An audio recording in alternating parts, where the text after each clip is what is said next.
azkena laburmetraiak lorearen historia kontatzen du, gure protagonista, eta neska honek, pues, 25 urte ditula gutxi gora bera, amatasunaren inguruan pentsatzen hasten da, eta atzera doa memorian bere amama eta amak amatasuna nola bizi izan zuten, berak orain erabakitzeko amatasuna biziko duen edo ez. El mensaje que queríamos transmitir era un poco una reflexión sobre la maternidad, más que juzgar. Tampoco queríamos que nadie se sintiera ofendido o igual alguien que ha sido madre o no.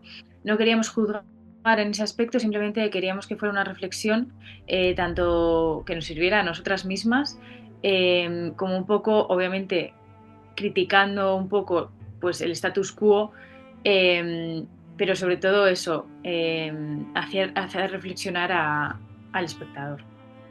Gure laburmetraiak teknika digitalak eta analogikoak erabiltzen ditu, batez be oso argi geneukalako hasieratik gure artxibo familiarra erabili nahi genuela.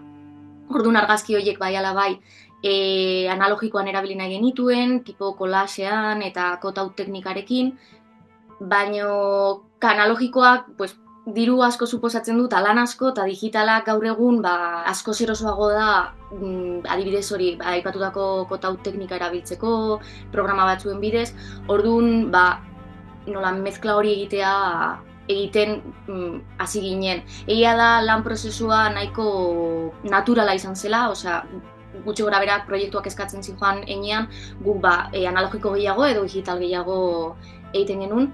Eta gure ustez nahiko naturala izan zen egindako prozesua, eta uste dugu azkenean ondo moldatu direla bata bestearekin.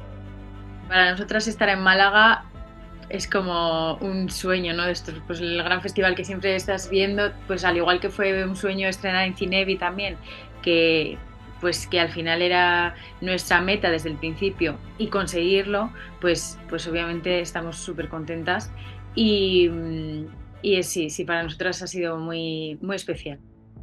Momentuz izandako ibilbidean nahiko pozik gaude hori Loreak aipatu duen moduan Zinebin estrenatu genuen, eta momentuz egon garen jaialdietan guk nahi genituen jaialdiak izan dira, gainera orain dela gutxi Txinan, sorpresa ikaragarria izan dena sari bat irabazi dugu baita ere, eta orain Malagako hautaketa, eta gure uste